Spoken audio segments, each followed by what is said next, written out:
Hello, hello, hello, and welcome to What's in Your Cup. Hello, hello. Hello. Hello. I have two special guests tonight. I am so excited, and I'm going to give them an opportunity to introduce themselves. We'll start with you, Shonda. I am Shonda Lowe, as most people call me. I am from Dothan, Alabama, and I work for Spectra Care in mental health. Okay. Dr. Reynolds. Hello. My name is Coltina Reynolds. Everybody calls me Tina. I'm from Dothan and I'm a social worker with Humana. Okay. So, before we dive off into the other questions, tell me how y'all stumbled. Did you stumble upon your current career path? Did you always know that's what you wanted to do? How'd you end up there? Well, I didn't. I moved back to Dothan in 2016, Mm-hmm. and I had a cousin that worked for Spectra Care, and she was like, "I think you would be a good fit." I was like, "Okay, cool." And from that day, well, I started in 2018, but I've been there for 7 years and I love it because of the clients. Yeah. Okay. Well, Tina. initially I didn't know what I wanted to do. I wanted to be a nurse, I wanted to be a judge, I wanted to be a homicide detective, I wanted to do a lot of different things. And so I started with social work and I ended up with DCF and then that just got to be a little I just got a little tired of it. Always on call, going to home visits, at 2 or 3 o'clock in the morning, removing kids, and so I switched to Ooh. um working with the geriatric population. No on call, off on the weekend. Cause that off on the weekend be important. Yes, Yeah. very important. Yeah. Yeah. Cause and I don't know how that being on call, uh-uh. That ain't that is not of God for me. For 5 years, I was like, oh no, I Woo! cannot, I Jeez. cannot. You know, I mean, 'cause somebody got to do it, Yeah, but Right. not me. Not me though. but not to me. Mm-mm. Somebody got to do it, but it ain't me. It ain't me. And I would do it, but I just don't like the on call. I just had enough of that. That I mean, because you can't really plan your life Mm-hmm. Right. when you're always on call. You know what I'm saying? I mean, it's Right. like you think you want to go do something, but you can't Mm-mm. because you get 5 miles down the road. You think you're gonna have you a good weekend, And you and the get your phone call. you get that Yep. phone call. So Yep. yeah, no. So, for those of you who have been watching us all month, I have been doing a series on motherhood and mental health and finding out how people keep balance. But for the last Tuesday of the month, I wanted to speak to what I like to call the village aunts because we don't talk enough about aunties and uncles. What we talking about aunties tonight, about how they help nurture and make our gardens grow. So I know both of you are aunts.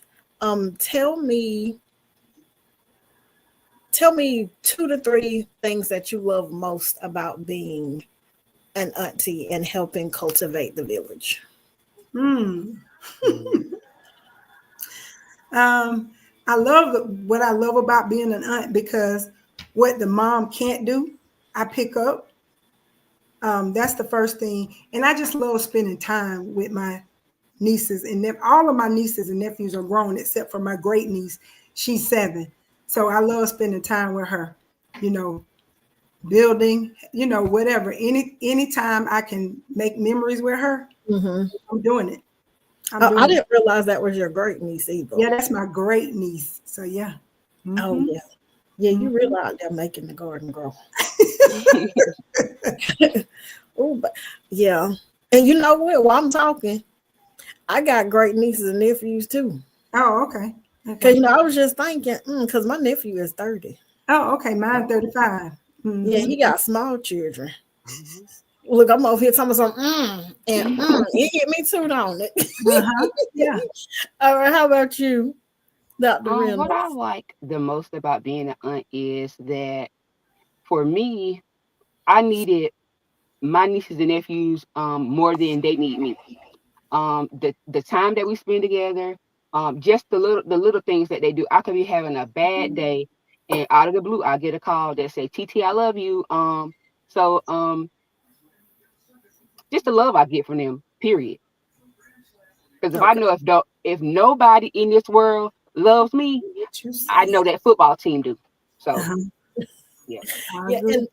and I think one of the things that I do admire about you ladies is that you are very, very active. You can see it, all over your posts. And that's why I asked you all to come because you are extremely active aunties. Mhm. So being that you are, aunties, how do you and you are active aunties because from what I can tell, y'all are just as active as their mothers are in Hmm. their lives. How are you finding balance between that and your personal lives and work? Because I know the other day, you made a post. You was like, "Yeah, if that school called me and that phone rang, I'm gone." I'm gone. Mhm. So that's Hmm. just that's a response. Like Mhm. a parent. So how do Yes. you find that balance? Especially when you have to tell your where you work, hey, my niece done call, I gotta go. Hmm. Have y'all had issues with that and needing to respond? I haven't had any issues. My niece is in school here at Herd. She started in January. So, I've been juggling and I let them know, hey, listen, I am on a auntie slash mama duty. So guess what? If my baby call me or if she need me or if she's sick, I'm not coming. So they say, okay, we understand. So I don't have any issues. I just let them know what it is. So, Right. but yeah, anytime my baby call me and she need, TT coming, don't worry, I'll Yep. be there. And I try to be at all of her school functions and I let them Mhm. know I'm gonna take my lunch. I might be late coming back, but I'm coming back. But I want her to see my face. Oh yes. I Yeah. definitely For want her to me, see. it's like Shonda said, when it comes to them kids, they're my kids. So if they call me, I Mm-hmm. am on the highway. I'm sorry, my clients, y'all have family members, so y'all just gonna have to wait till I come back. I gotta hit the highway and I'll be back. I'm going to every school event. I'm on the front row. I beat the mom and the daddy there. I have the teachers' phone numbers. I text them. I need to know what's going on. Mm-hmm. Yeah, they're my kids. Okay. No issues. My supervisor know if when it comes to them kids, I don't understand nothing about humanity. Nothing. Nothing about You humanity. don't I don't understand? understand. I don't Like it's understand. it's for it's a foreign language then. Yep. Mm-hmm. I love that. So how do you because you do and one of the things that I like to talk about is how do we keep our cups full when we're trying to balance life and work and friendships. And so is there ever a time where you're like, you know what, baby auntie overstimulated, I'm gonna have to catch you later. So are y'all telling these children no? Could the mamas and daddies be telling them no? Yeah, I do. And then I feel bad when I do say no. Mm-hmm. And I'd be like, maybe I shouldn't have told her that. And see, I do have my balance. I do it all during the week. And then on the weekend, I'd be like, okay, I'm going somewhere. So then when I get back, she say, TT, when are you going to take me out of town with you? You never take me. So I feel bad. Oh, they Right. get you, don't it? Yeah, but I have to have my me time. Mm-hmm. I got to have my me time. But, I'd make it up, to her during the week, or we go out, do something, as she can call it, TT and daughter time. That's what she say. I said, Oh, okay, that's sweet. well, we'll go with that. But yeah, I do find my balance because I do get burnt out sometimes with work and running here and running there. So yeah, I gotta have me some me time. I do Yeah. tell them no though, not often, That's a but yeah. problem. That's a problem that my husband don't like. He don't understand when we first got together, why do those kids always call you? You don't ever tell them no. You bail them out of everything. If they say something going on, you take off running. That's not your responsibility. It's not my responsibility, but I make it my responsibility. I never tell them no. My grandma even said the other day, she said, Tina can't save everybody. They're gonna have to find somebody else. I don't know. I put myself on the back burner and put them first, and I just make it work. Okay, so since you said you put yourself on the back burner, Hmm. um, how do you replenish? Well, so last year I started. So all year I do for my nieces and nephews. I do for everybody, and I went to Africa last year. So my thing is, I'm gonna pour into y'all all year. The only thing I'm gonna replenish myself with is I'm going to Africa. So for 14 days, I can't talk to nobody. So Oh, my that'd be niece, she fun was to like, die. she called me last summer. She was like, "Are you gonna stay in Africa forever? Or are you coming back home?" I said, "I'm coming. I'm coming. Give me a few days." So this summer she was like, "Well, can I get a passport to go with you?" Uh-uh. So yeah. And you, Tina, you taking her with you? Um, no, I Look can't at take. her I to can't take her with me. um, I would, but I can't. I was gonna say you need that time. Yeah, mhm. no. I'm doing this solo. Nobody, just me. So you just go. You don't. Your husband don't go with you. No, no. I need a. I when I say replenish, I need a break from everybody. So that when I come back, I'm refreshed, I'm renewed, and I'm good. I can keep going Okay. to the next time. So Okay. So that kind of leads me to one of the end questions that we ask is how do you keep your cup full? Because we know that in our being, wives and sisters and friends and aunties and cousins, we a lot of times we are in a constant state of pouring.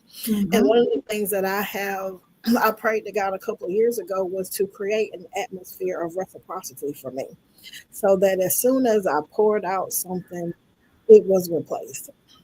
And he granted me that. And so there were times when I would feel, really low. I would be like empty because I was pouring from my cup and not my overflow out of my saucer. So how are you? I know you said you go to Africa, but in the thick of things, when you are pouring and you are giving and you are responding, how are you keeping your cup full? How do you keep it full emotionally and spiritually? it, every day, Leandra Johnson, every day. I have to get my spiritual uh awakening in the morning to keep me going, and that's what keep me going. And when I feel like I'm almost on E, I find Hmm. myself going down the road praying, praising the Lord. By the time I get where I'm going, I'm okay. Hmm. Okay, Shonda. And I'm like Tina, like in the morning, I have to have my gospel to get me going. Cause yeah. And I just and there's certain things that I do. Like sometimes I just get to myself. And I used to do that, pour into people. I used to Hmm. do it so much. And then when I needed pouring into, nobody was there to pour into me. So I was like, Hmm. something gotta give. Because Right, I can't just keep pouring and then I'm depleted right, and there's nobody pouring back into me. So sometimes I just get to myself. I don't want to talk. It's nothing wrong. And I tell people that it's nothing wrong. I just need some me time to get myself together. Hmm. Just me and the Lord. I talk and then I'll be good. Or I'll pick up the phone sometimes and call somebody, somebody that I know that will pour into me. right. So yeah, that's what I do. Okay. So for my last question, what has being an aunt taught you about your boundaries or lack of boundaries? Mm, Hmm. No, listen, like as far as boundaries, I haven't always had boundaries. I didn't take boundaries serious until I started getting older, because I became an aunt when I was 12. me too. So I've been helping with children since I was 12. Hmm. Mm-hmm. And I became a great aunt at the age of 39. And it was just like all over again. Like I thought that was my baby. I had to, like, you know what? I got to step back. This is not my child. But I love her like she's mine. And I would do anything for her. But And I always said what I would do with kids as far as like discipline and all that kind of stuff. I used to be kind of rough, but I still believe in discipline, but spanking, I have a friend that she made me look at it different. She was like, you want to spank her, but what are you getting out of that? She's not getting anything from that. So that's how you was raised. That's what you believe in. She was like, but I've never had to whoop my child. She was like, and I know me and you don't see eye to eye on that, but I said, I listen to what you say, so it makes sense. Mm-hmm. But like, if Nola gets in trouble, I don't spank her. I don't yell at her. I've learned to talk and learn to hear her side first. Mm-hmm. Because when I was growing up, it ain't no side. It's Mm-mm. what I say. What's a Right. side? Right. What is What's that? an opinion? You don't have no opinion. You don't Nothing. have no sides. Nothing. All it was what they said you did because you did. That's what it is. Right. And go And get I the belt. learned, And you gonna get the belt. this generation is different, and you can't use the same approach like when I was growing up. So I try to give her a chance to explain herself, and Mhm. I don't spank her. She know I mean business. Right. When I get this voice and my face, she be like, I'm sorry, TT. And that's all I have to do. Yeah. And I be trying to be hard. It be breaking me down sometimes. But I have to stand my ground though. But Yeah, yeah. they'll run you over. Oh yeah. But I have that boundary with her. I play with her, but she knows when I mean business. We don't do the disrespect. We don't do the talking back. We don't do any of that. Cause she know, yeah, we're gonna play, we're gonna have fun. But when I say, okay, enough is enough, Right. we good. Tina. I've always had boundaries. But when it comes to my nieces and nephews, my sister, she used to say, if you want some kids, you gonna have some kids because these my kids. You don't tell them what to do. Well, they calling me, they ain't calling you when something go down. I'm the mama, not you. So I had to like take a step. I'm for real. Like they would call if the world was on fire, they gonna call me before they call their mama daddy. And I have to take a step back and say, look, I'm not the mom. I'm just the Mhm. auntie. You need to talk to your mom and your daddy first. Then you tell me what they say. Then we'll have a conversation about how we gonna perceive it with the information they gave you. Yeah, so that's how it is. I, I I've calmed down a whole lot over the years um with not overstepping my boundaries in the lives of my nieces and nephews. Because Okay. you're not gonna do them any kind of way. You're not gonna talk to them any kind of way. They just like Shonda said, this is a new generation. How we was raised, they weren't raised like that. You got to look at it from their perspective, and then y'all got to understand. Y'all got to come to a common ground. Yeah. That's the only way it's gonna work. Absolutely. So, ladies, I thank y'all so much for coming on with me tonight and telling me what's in your cup. Thank you for A having me. lot, a lot. A lot. So, y'all join us next time. We'll be back next week.